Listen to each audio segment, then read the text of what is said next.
Movie के start में हमें एक लड़के फेंग को दिखाया जाता है जो कि दुनिया के सबसे मुश्किल शाओलिन स्कूल का स्टूडेंट था और आज के दिन फेंग का एक फाइनल टेस्ट होने वाला था जो कि बहुत ही हार्ड टेस्ट था। इस टेस्ट के अंदर फेंग को काफी सारी वुडन पपेट से लड़ना होगा जिसको कि काफी महान वॉरियर्स कंट्रोल कर रहे होंगे। इस टेस्ट को पास करने के बाद फेंग भी एक महान वॉरियर बन जाएगा और आज तक बहुत ही कम स्टूडेंट इस फाइनल टेस्ट को पार कर पाए हैं। फिर फेंग पपेट्स के सामने चला जाता है। टेस्ट स्टार्ट होते ही दो पपेट्स फेंग के ऊपर हमला कर देते हैं जिनसे फेंग बहुत ही आसानी से बच जाता है, लेकिन तभी एक तीसरा पपेट आकर उसको अचानक से मार देता है और फेंग को समझ आता है स्टार्टिंग में दो पपेट्स भेजकर उसका ध्यान भटकाया गया था, जिसके बाद उसे बहुत गुस्सा आता है और वो अपने पैरों को जमीन पर मारता है। फेंग की शर्ट फट जाती है और उसकी बॉडी गोल्डन ग्लो करने लगती है। दरअसल में फेंग अपनी बॉडी को कॉपर प्रोटेक्टिव लेयर से कवर कर लेता है और ये भी एक टेक्निक है जिसे कि बहुत ही कम लोग इस दुनिया में कर पाए हैं। अब इसी टेक्निक का यूज कर फेंग काफी सारे पपेट्स को मारने लगता है, लेकिन फेंग अभी तक जीता नहीं था। वो सारे पपेट्स मिलकर एक बड़े पपेट में बन जाते हैं। वो बड़ा पपेट फेंग पर अटैक कर देता है और वो बहुत ही ज्यादा पावरफुल था। इतने बड़े पपेट से फेंग का जीतना बहुत ज्यादा मुश्किल था, इसीलिए वो अपनी पावर्स का यूज छोड़कर अपने दिमाग का यूज करता है और वो उन स्ट्रिंग्स को पकड़ लेता है जिससे वो वॉरियर उस पपेट को कंट्रोल कर रहे थे। फिर वो उन वॉरियर को भी नीचे गिरा देता है। फिर वो उस बड़े पपेट को मारकर तोड़ देता है। अब फेंग इस फाइनल टेस्ट में भी पास हो जाता है और वो भी एक महान वॉरियर बन चुका था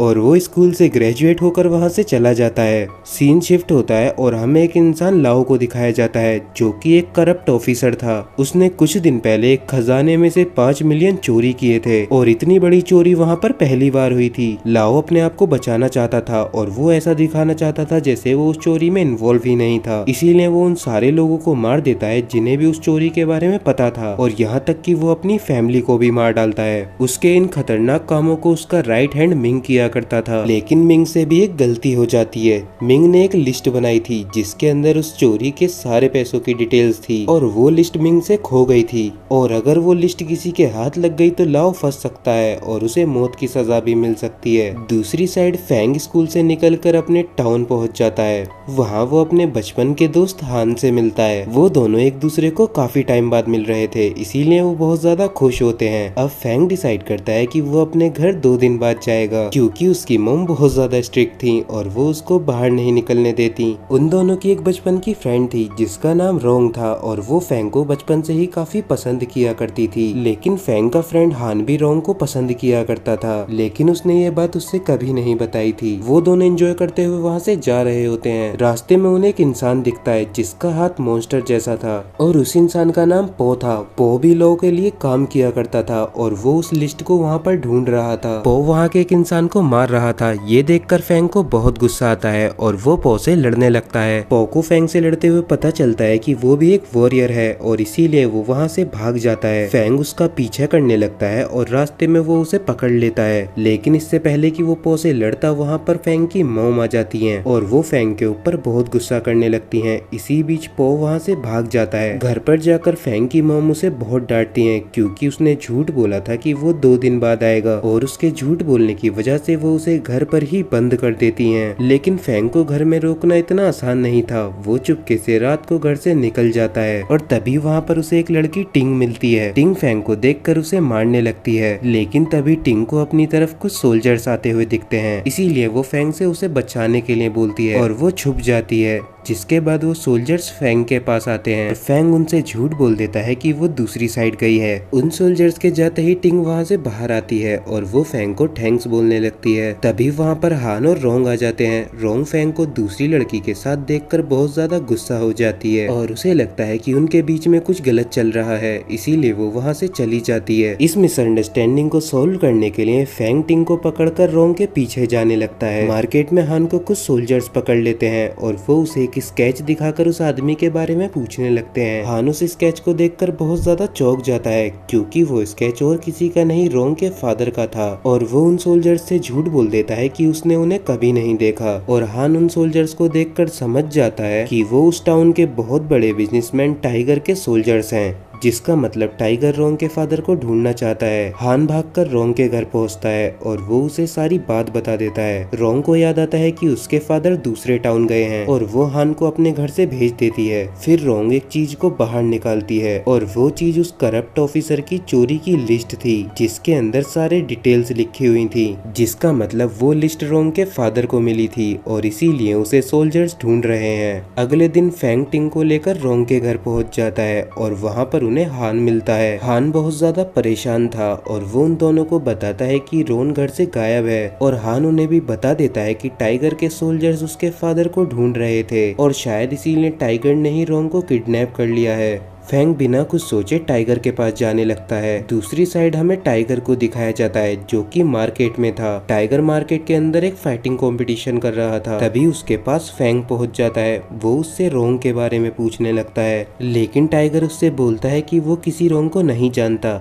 जिसके बाद फैंग उससे लड़ने लगता है और वो टाइगर को बड़ी ही आसानी से हरा देता है। हारने के बाद भी टाइगर हंसने लगता है। दरअसल में वो एक ऐसा कंपटीशन था जिसके अंदर जो भी टाइगर को लड़ाई में हरा देगा उसको उसकी बेटी से शादी करनी होगी और फैंग टाइगर से जीत चुका था और रूल के हिसाब से उसे टाइगर की बेटी से शादी करनी होगी। अब फैंग ये देखकर वहाँ से टिंग को लेकर भाग जाता है। वो तीनों रोंग के घर बैठकर बात कर रहे होते हैं। तभी वहाँ पर रोंग भी आ जाती है। वो उन्हें बताती है कि उसको किसी ने किडनैप नहीं किया था, लेकिन वो किसी को भी ये नहीं बताती कि वो इतने टाइम से कहाँ पर थी। अब रोंग फैंग को अपने हाथों से बनाई हुई एक डॉल गिफ्ट कर देती है और उन लोगों को अपने घर से जाने के लिए बोलती है। फैंग भी टिंग को लेकर वहाँ से जा रहा था, लेकिन तभी उन्हें टाइगर के सोल्जर्स घेर लेते हैं और वहाँ पर टाइगर भी आ जाता है। टाइगर टिंग को पकड़ लेता है और वो उससे पूछता है कि वो 3 दिनों से कहाँ गायब थी। ये सुनते ही फैंग बहुत ज्यादा शॉक हो जाता है। दरअसल में टिंग टाइगर की बेटी थी, जिसका मतलब कि फैंग की शादी टिंग के साथ फिक्स हो गई है। फैंग टाइगर से रोंग के फादर के बारे में पूछता है। टाइगर उसे बताता है दरअसल में उनको ये ऑर्डर्स ऊपर से आए हैं जो कि ऑफिसर लॉ ने दिए हैं और लॉ ने ही उन लोगों को ऑर्डर दिया था कि उन्हें रोंग के फादर को ढूंढना है। अब क्योंकि लॉ एक ऑफिसर था इसीलिए ना चाहते हुए भी टाइगर को उसके ऑर्डर्स फॉलो करने पड़ रहे थे। ये सुनते ही फैंग वहाँ से भाग जाता है। दूसरी साइड लॉ ने रोंग और उसके फादर को पकड़ लिया था। वो रोंग के फादर से लिस्ट के बारे में पूछ रहे थे, लेकिन उसके फादर उन्हें कुछ भी नहीं बताते। लॉ का राइट हैंड मिंग रोंग को मारने की धमकी देता है और ये सुनते ही रोंग के फादर उनके सोल्जर्स पर हमला कर देते हैं और आखिर में वो एक सोल्जर की तलवार से अपनी गर्दन काटकर मर जाते हैं। इतने में ही वहाँ पर फैंग भी पहुँच जाता है। वो उन सोल्जर्स पर अटैक कर देता है। फैंग उन सोल्जर्स से बहुत ज्यादा पावरफुल था और वो उन्हें बड़ी ही आसानी से मारने लगता है और इसी बीच मिंग भी फैंग के ऊपर अटैक कर देता है, लेकिन फैंग उसे एक ही पंच से दूर फेंक देता है। वो लोग रोंग को किडनैप कर वहाँ से भाग जाते हैं। अब लो को बहुत ज्यादा गुस्सा आता है क्योंकि उनका प्लान फेल हो चुका था, इसीलिए वो अपने पास पॉ और उसके फादर को बुलाता है। लो उन दोनों को ऑर्डर देता है कि उन्हें फैंग को मारना होगा। पॉ लो को खास पसंद नहीं किया करता था, लेकिन अपने फादर की वजह से उसे ये ऑर्डर मानना पड़ता है। फैंग के पास एक लेटर आता है। उस लेटर में लिखा था कि अगर उसे रोंग को बचाना है तो वो लिस्ट उनके हवाले करनी होगी। रात को फैंग वहाँ पहुँच जाता है और वो उनसे बिना कुछ बोले उनको लिस्ट दे देता है, लेकिन मिंग ने ही उस लिस्ट को लिखा था और उसे देखकर वो समझ जाता है कि वो एक नकली लिस्ट है। असल में तो फैंग को आज तक वो लिस्ट मिली ही नहीं है।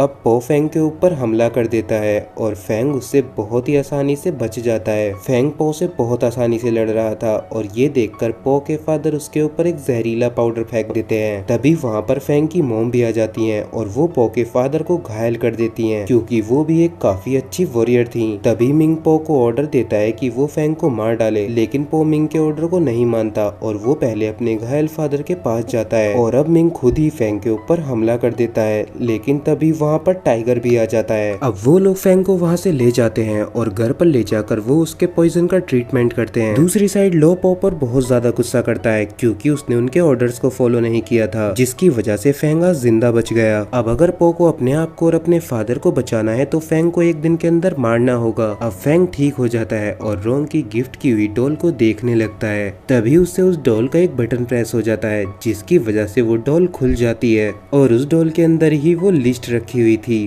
फैंग को वो लिस्ट मिल जाती है। तभी फेंग के पास पो का लेटर आता है और फेंग उस लेटर को पढ़कर वहाँ से चला जाता है। अब फेंग उसके पास पहुँचता है और उन दोनों में फाइट होने लगती है, जिसको कि फेंग दोबारा से लीड कर रहा था और वो अभी भी पो से काफी ज्यादा पावरफुल था। पो भी अपनी पूरी पावर से फेंग से लड़ रहा था, लेकिन वो उससे नहीं जीत पाता। फेंग अपना एक डेडली पंच पो के मुंह पर मारने वाला था, लेकिन वो रुक जाता है क्योंकि पो भी पिछली रात फेंग को मार सकता था, लेकिन उसने ऐसा नहीं किया और अब फेंग उसे छोड़कर ये हिसाब बराबर कर रहा है। पो अपने घर पहुंच जाता है और वो देखता है कि उसके फादर मर चुके हैं और उनके हाथ में वही पॉइजन की बोतल थी, जिसका मतलब कि लो ने उसके फादर को मार डाला। ये देखकर पो रोने लगता है। सीन शिफ्ट होता है और हान लिस्ट को लेकर लो के पास पहुंच जाता है। वो उस लिस्ट को लो को देने वाला था, लेकिन इससे पहले वो रोंग को देखने के लिए बोलता है और लो रोंग को बाहर बुलाता है। रोंग बहुत ज्यादा जख्मी हो चुकी थी, उन्होंने उसको बहुत ज्यादा टॉर्चर किया था। मिंग हान से लिस्ट लेने के लिए आगे बढ़ता है, लेकिन तभी वहाँ पर फेंग भी आ जाता है और वो मिंग के पंच मारकर उसे दूर फेंक देता है। इतने में ही वहाँ पर फेंग की मदर और टाइगर भी आ जाते हैं और वो उन सारे सोल्जर से लड़ने लगते हैं। फेंग सबसे बचता हुआ लो के पास पहुंच जाता है और वो पहली बार लो का सामना कर रहा था। जब फेंग लो से लड़ने लगता है तो वो नोटिस करता है कि लो उससे भी बहुत ज्यादा पावरफुल है। वो फेंग के अटैक से बहुत ही आसानी से बच रहा था और लो एक पंच से ही फेंग की कॉपर लेयर को भी तोड़ देता है और अब वो फेंग को मारने ही वाला था, लेकिन तभी रोंग उसके सामने आ जाती है और वो उसके अटैक को अपने ऊपर ले लेती है, जिसकी वजह से वो मर जाती है। ये देखकर हान को बहुत ज्यादा गुस्सा आता है और वो लो को मारने के लिए उसकी तरफ भागता है, लेकिन लो उसे भी एक ही बार में आसानी से मार डालता है। वहीं पर फेंग की मदर और टाइगर भी पकड़े जाते हैं, लेकिन इतने में ही वहाँ पर पो आ जाता है और वो अपनी फादर की डेथ का लो से बदला लेना चाहता था। वो लो से लड़ने लगता है। इस चीज का फायदा उठाकर फेंग लिस्ट लेकर वहाँ से भाग जाता है और लो अब पो को भी बहुत ही आसानी से मार डालता है। अगले दिन लो फेंग की मदर और टाइगर को मौत की सजा देने वाला था, क्योंकि उसने उनके ऊपर झूठे इल्जाम लगा दिए थे और इस चीज को देखने के लिए वहाँ पर टाउन की पब्लिक भी खड़ी हुई थी। लेकिन तभी वहाँ पर फेंग भी पहुंच जाता है और वो उन सारे लोगों को उस लिस्ट को दिखा देता है और अब पब्लिक लो के खिलाफ हो जाती है। लो को गुस्सा आता है और वो अपने सोल्जर्स को उन सबको मारने का ऑर्डर दे देता है, लेकिन तभी वहाँ पर टाइगर के सोल्जर्स आ जाते हैं और वो उन सब से लड़ने लगते हैं। फेंग की मदर और टाइगर भी अपने आप को खोलकर मिंग से लड़ने लगते हैं और फेंग दोबारा से लो के पास जाता है, लेकिन वो इस बार भी लो के सामने कमजोर पड़ रहा था और फिर उसे वही पपेट टेक्निक याद आती है। फेंग पहले दो छोटी लकड़ियों से लो का ध्यान भटकाता है और एक बड़ी लकड़ी से उसके ऊपर हमला कर देता है और इस चीज का फायदा उठाकर फेंग अपने कॉपर हैंड से उसके ऊपर पंच करता है। दूसरी साइड मिंग भी मर चुका था और तभी उस जगह पर टाउन के गार्ड्स आ जाते हैं और उनके साथ में उस टाउन का एम्पीरियर भी था। फेंग एम्पीरियर को वो लिस्ट दिखा देता है और अब लो पकड़ा जाता है। यहीं पर ये मूवी खत्म हो जाती है।